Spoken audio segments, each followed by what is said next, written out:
ഒരു പൊതുപ്രവർത്തകനിൽ നിന്നുണ്ടാകാൻ പാടില്ലാത്ത, ഒരു രീതിയിലും ചെയ്യാൻ പാടില്ലാത്ത ഒരു പ്രവർത്തനമാണ് ഇന്നലെ വെള്ളാപ്പള്ളി നടേശനിൽ നിന്നും കേരളം കണ്ടിട്ടുള്ളത് എന്നുള്ളതാണ്. ഒരു മാധ്യമ പ്രവർത്തകനെ, റിപ്പോർട്ടർ ചാനലിലെ റഹീസ് റഷീദ് എന്ന് പറയുന്ന ഒരു മാധ്യമ പ്രവർത്തകനെ അദ്ദേഹം നിരുപാധികമായി തീവ്രവാദി എന്ന് വിളിച്ചു എന്നുള്ളതാണ്. ആദ്യം പത്രപ്രവർത്തകരെ ഇങ്ങോട്ടേക്ക് ക്ഷണിച്ച് ഒരു പത്രസമ്മേളനം നടത്തുകയും എന്നിട്ട് അതിലൊരു പത്രപ്രവർത്തകനെ നിരുപാധികം തീവ്രവാദി എന്ന് വിളിച്ച് അധിക്ഷേപിക്കുകയും ചെയ്യുക എന്ന് പറഞ്ഞു കഴിഞ്ഞാൽ വെള്ളാപ്പള്ളി എല്ലാ പരിധികളും ലംഘിച്ചിരിക്കുന്നു എന്നുള്ളതാണ്. എല്ലാ പരിധികളും വെള്ളാപ്പള്ളി ലംഘിച്ചിരിക്കുന്നു. വെള്ളാപ്പള്ളിയുടെ പോക്ക് ഇത് എങ്ങോട്ടേക്കാണ് എന്നുള്ളത് കൃത്യമായി മനസ്സിലാക്കി തരുന്നത് കൂടിയായിരുന്നു ഇന്നലത്തെ പ്രവർത്തനം. നമുക്കറിയാം, കുറച്ച് കാലങ്ങളായി വെള്ളാപ്പള്ളി കേരളത്തെ കൊണ്ടുപോകുന്നത് കീറി മുറിക്കുവാൻ വേണ്ടിയാണ് എന്നുള്ളത് വളരെ കൃത്യമാണ്. വളരെ കൃത്യമെന്ന് പറഞ്ഞു കഴിഞ്ഞാൽ വളരെ കൃത്യമാണ്. അദ്ദേഹം അധിക്ഷേപിച്ച് സംസാരിക്കുന്ന ജില്ല ഏതാണ്? മലപ്പുറമാണ്. അദ്ദേഹം ഇകഴ്ത്തി കാണിക്കുവാൻ വേണ്ടി ശ്രമിക്കുന്ന പാർട്ടി ഏതാണ്? മുസ്ലിം ലീഗാണ്. അദ്ദേഹം ചിലപ്പോഴൊക്കെ മുസ്ലിമീങ്ങളെ കുറിച്ച് പല വിഷം ചേർത്ത വാക്കുകൾ പറയുകയും എന്നിട്ടത് വിവാദമാകുമ്പോൾ പത്രപ്രവർത്തകർ ചോദിക്കുമ്പോൾ മുസ്ലിമീങ്ങളെ അല്ല, ഞാൻ മുസ്ലിം ലീഗിനെയാണ് ഉദ്ദേശിച്ചതെന്ന് ന്യായീകരിക്കുകയും ചെയ്യുക. അദ്ദേഹം മുസ്ലിമീങ്ങളെയാണ് വിഷം ചേർത്ത് പറയുന്നത്. അദ്ദേഹത്തിൻ്റെ വിഷം ചീറ്റുന്നത് മുസ്ലിം ലീഗിനെതിരെയാണ്. അദ്ദേഹത്തിൻ്റെ വിഷം ചീറ്റുന്നത് മുസ്ലിമീങ്ങൾ കൂടുതലുണ്ടെന്ന് പറയപ്പെടുന്ന മലപ്പുറം ജില്ലയെക്കുറിച്ചാണ്. ഇന്നലെ പോലും നമ്മൾ കണ്ടത് ഒരു മാധ്യമ പ്രവർത്തകൻ, അദ്ദേഹത്തിൻ്റെ പേര് റഹീസ് റഷീദ് എന്ന മുസ്ലിം നാമധാരി ആയതുകൊണ്ട് നിരുപാധികം യാതൊരു വിറയലുമില്ലാതെ പൊതുസമൂഹത്തിന്റെ മുന്നിൽ നിന്ന് പത്രപ്രവർത്തകരുടെ ക്യാമറകൾ ഒപ്പിയെടുത്തുകൊണ്ടിരിക്കെ തീവ്രവാദി എന്ന് വിളിക്കുവാനുള്ള ധൈര്യം അദ്ദേഹത്തിന് ഉണ്ടായിട്ടുണ്ടെങ്കിൽ തീർച്ചയായും നമ്മൾ മനസ്സിലാക്കേണ്ടത് അദ്ദേഹം ഒരു കൂലി വേലക്കാരനാണ്. കേരളത്തെ മുറിക്കുവാൻ വേണ്ടിയുള്ള ഒരു പണിയെടുത്തുകൊണ്ടിരിക്കുന്ന, മറ്റുള്ളവരിൽ നിന്ന് കൊട്ടേഷൻ സ്വീകരിച്ച ഒരു വ്യക്തിയായിട്ട് മാത്രമേ വെള്ളാപ്പള്ളിയെ കാണാൻ കഴിയൂ. വെള്ളാപ്പള്ളി ആ ജോലിയാണ് കേരളത്തിൽ കുറച്ചു കാലമായി ചെയ്തുകൊണ്ടിരിക്കുന്നത്. ആ വെള്ളാപ്പള്ളിയെയാണ് മുഖ്യമന്ത്രി തോളിലേറ്റ് നടക്കുന്നത്. ഇന്ന് കഴിഞ്ഞ ദിവസം നമുക്കറിയാം, CPI നേതാവ് ബിനോയ് വിശ്വം പോലും ഞാനാണെങ്കിൽ വെള്ളാപ്പള്ളിയെ കാറിൽ കയറ്റില്ല എന്ന് പറഞ്ഞു. അടുത്ത ദിവസം തന്നെ മുഖ്യമന്ത്രി ന്യായീകരണവുമായി വരികയാണ്.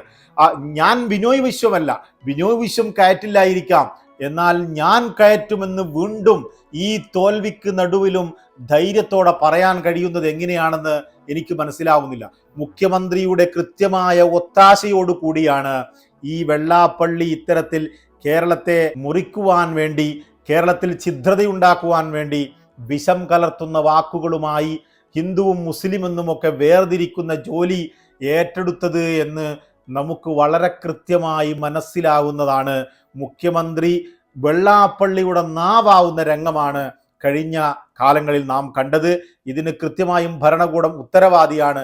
നമുക്കറിയാം, 2 ദിവസം മുമ്പാണ് ഇത്തരത്തിൽ റിപ്പോർട്ടർ ചാനലിന്റെ മാധ്യമ പ്രവർത്തകൻ മലപ്പുറത്തെ സ്കൂളുമായി ബന്ധപ്പെട്ട് ചോദ്യം ചോദിക്കുകയും ഞങ്ങൾക്ക് സ്കൂൾ തന്നില്ല എന്ന് വെള്ളാപ്പള്ളി പറയുന്ന സമയത്ത് എന്തുകൊണ്ട് പിണറായി സർക്കാർ, എന്താണ് നിങ്ങൾക്ക് സ്ഥലമില്ലാഞ്ഞിട്ടാണോ അതല്ല അനുവാദമില്ലാഞ്ഞിട്ടാണെന്ന് വെള്ളാപ്പള്ളി മറുപടി പറയുന്നു. 9 വർഷമായി പിണറായി വിജയനാണല്ലോ ഇവിടെ ഭരിക്കുന്നത്, പിന്നെ എന്തുകൊണ്ട് നിങ്ങൾക്ക് അനുവാദമില്ല എന്ന ചോദ്യത്തിനായിരുന്നു അദ്ദേഹം പ്രകോപിതനായത്.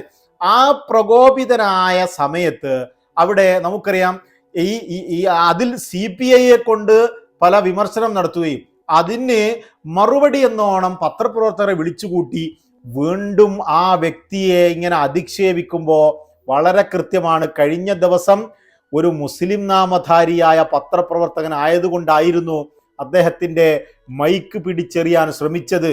ഇന്ന് അദ്ദേഹത്തിന് മറുപടിയില്ല, നിനക്ക് മറുപടിയില്ലെന്ന് പറഞ്ഞ് ഒരു പ്രത്യേക രംഗം ആംഗ്യം കാണിച്ചുകൊണ്ട് അദ്ദേഹം കളിക്കുന്ന കളി നമുക്കൊന്ന് കാണാം ആദ്യം, എന്നിട്ട് പറയാം ബാക്കി. തന്നോട് ചോദിച്ചില്ലടോ, ഒരാൾ ചോദിച്ചാൽ മതി, ഒരാൾ ചോദിച്ചാൽ. അത് എന്റെ അനുഭവത്തിൽ അതുണ്ട്.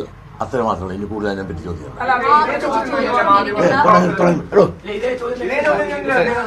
അതല്ല അല്ല അല്ല അതല്ല നിങ്ങൾ ചോദിച്ചാൽ മതി.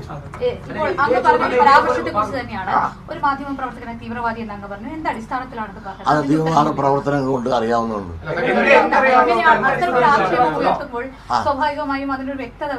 അതിപ്പോ അത് വ്യക്തമാക്കേണ്ട സമയത്ത് ഞാൻ വ്യക്തമായിക്കൊള്ളാം. പ്രവൃത്തി കൊണ്ടാണ് അറിയുന്നത്. അതെ, തീവ്രവാദി എന്ന് പറഞ്ഞാൽ മതതീവ്രവാദി എന്നുള്ളതല്ല. അയാൾ ആരായിരുന്നു എന്നും അയാൾ MSFന്റെ പ്രവർത്തനമായിരുന്നു.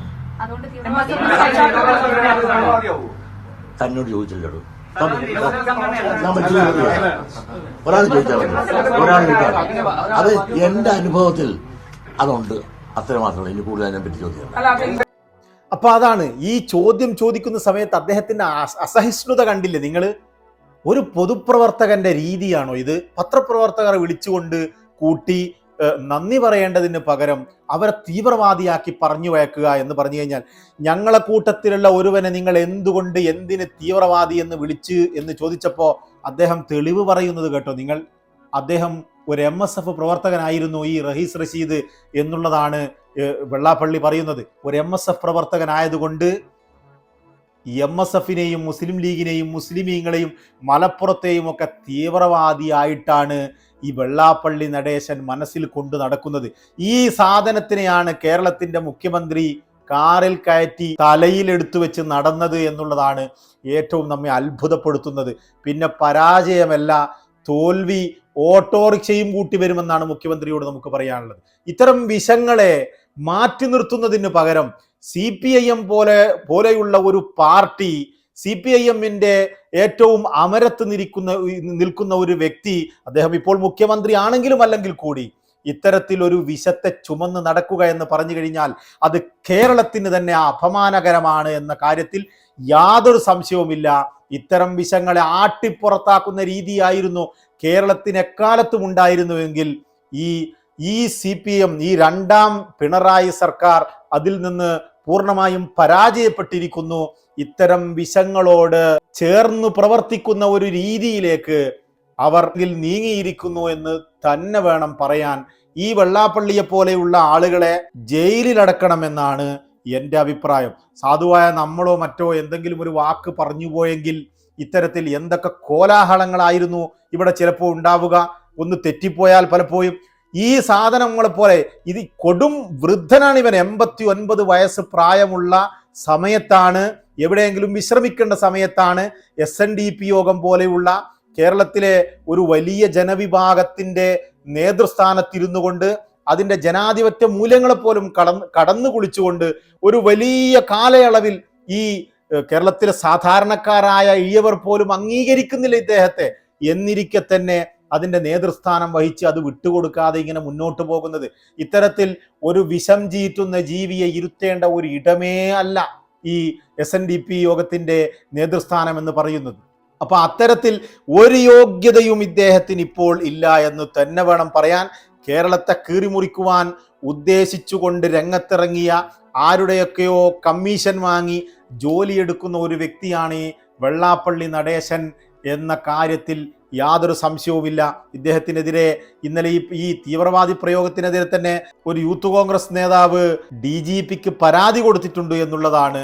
ഇനി ആ പരാതിയിൽ കേസെടുക്കുമോ എന്നറിയില്ല. കാരണം നമുക്കറിയാം, നമ്മുടെ കേരള സർക്കാർ ഇപ്പോൾ അത്തരത്തിലുള്ള പ്രവർത്തനങ്ങളാണ്. രാഹുൽ ഈശ്വർ ഒരു ചെറിയ ഒരു സംഭവം, അതിജീവിതയെ ഇത്തരത്തിൽ പേര് പറഞ്ഞു ജനങ്ങൾക്ക് മുന്നിൽ വ്യക്തമാക്കി എന്നൊക്കെ പറഞ്ഞുകൊണ്ട് കള്ളക്കേസ് എടുത്തുകൊണ്ട് ഉള്ളിലിടുവാൻ ശ്രമിച്ച അല്ലെങ്കിൽ ഉള്ളിലിട്ടിട്ടുള്ള പിണറായി സർക്കാരിന് ഇത്തരത്തിൽ മതഛിദ്ര വളർത്തുന്ന കേരളത്തെ രണ്ടായി മുറിക്കാൻ ശ്രമിക്കുന്ന ഈ വിഷം ചീറ്റികളെയൊന്നും ഉള്ളിലിടാനുള്ള ധൈര്യമില്ല, അല്ലെങ്കിൽ അത്തരത്തിലുള്ള പ്രവർത്തനങ്ങൾ ഏറ്റെടുക്കുന്നില്ല. അങ്ങ് കേന്ദ്രത്തിൽ നിന്ന് ബ്രിട്ടാസിനെ പാലമിട്ടുകൊണ്ട് ചില കൊട്ടേഷനുകൾ എടുക്കുന്ന ഒരു കാഴ്ച തന്നെയാണ് ഇപ്പോൾ കേരള മുഖ്യമന്ത്രിയിൽ കണ്ടുകൊണ്ടിരിക്കുന്നത്. വരുന്ന നിയമസഭാ തിരഞ്ഞെടുപ്പിൽ തീർച്ചയായും 8-ൽ പൊട്ടുന്ന ഒരു LDF സർക്കാരിനെ ആയിരിക്കും നമ്മൾ കാണുന്നത് എന്നുള്ളതാണ്, ഇതിൽ നിന്നൊക്കെ കാണേണ്ടി വരിക എന്നുള്ളതാണ് ഇതിൽ നിന്നൊക്കെ നമുക്ക് മനസ്സിലാവുന്നത് വെള്ളാപ്പള്ളി എല്ലാ പരിധികളും ലംഘിച്ചിരിക്കുന്നു എന്ന് തന്നെയാണ്. ഈ രീതി കേരളത്തിൻ്റെ രീതിയല്ല, ഈ രീതി നമ്മുടെ സംസ്കാരത്തിനെതിരാണ്, ഈ രീതി ഉത്തരേന്ത്യയിൽ പോലും അവർക്ക് പോലും പാകമില്ലാത്ത രീതിയാണെന്ന് വേണമെങ്കിൽ പറയാം. പത്രപ്രവർത്തകരെ നാമം നോക്കി തീവ്രവാദിയാക്കുന്ന രീതി ഇന്ത്യയിലുണ്ടോ എന്ന് തന്നെ സംശയമാണ്. കേരളത്തിൽ ഇത് കൊണ്ടുവരുന്ന ആദ്യത്തെ വ്യക്തിയാണ് വെള്ളാപ്പള്ളി നടേശൻ എന്ന് പറയുന്ന വിഷം ചീറ്റി. തൽക്കാലം വിട, നമുക്ക് വീണ്ടും കാണാം.